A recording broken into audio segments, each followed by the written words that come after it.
అనేక మందిని ఉజ్జీవింపజేయటకు. కాబట్టి ప్రియులారా, ఇప్పుడు మనకెదురైన ఈ సమస్య, ఈ యొక్క ఇబ్బంది కూడా మంచి జరుగుటకే దేవుడు అనుమతించాడు అనేది మనం గ్రహిందాం.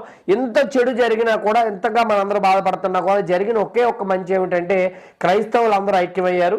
ఎప్పుడూ తిట్టుకునే పాస్టర్లు ఒక తాటి మీదకి వచ్చినట్టుగా అట్లీస్ట్ కనిపిస్తూ ఉన్నది అనేది గమనించాడు. మొన్నటిదాకా జరిగింది ఏంటి? ఒకళ్ళ మీద ఒకళ్ళు పాస్టర్లు తిట్టుకోవటమే కదా, నిందారోపణలు చేయటమే కదా.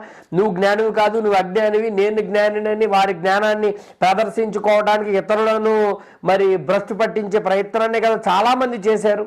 చాలామంది మంచి వాళ్ళు ఉన్నారు, కొంతమంది అటువంటి ప్రయత్నాలు చేసిన వారే కదా. కాబట్టి వారందరినీ కూడా ఏకతాటిపైకి తెచ్చుటకు, క్రైస్తవులను ఆలోచింపజేయుటకు, మరింత భక్తి చేయాలి అన్న తృష్ణ వారిలో రగిలించుటకు దేవుడు ఈ కార్యాన్ని జరిగించాడు అనేది నమ్ముదాం. ఇక్కడ నుండి మనం మాట్లాడకుండా ఉంటేనే బెటర్ అనేది నా అభిప్రాయం. అలాగే సహోదరులు కోర్టులో పోరాడేవారు వారు పోరాడతారు. మనందరం కూడా ప్రార్థన చేద్దాం.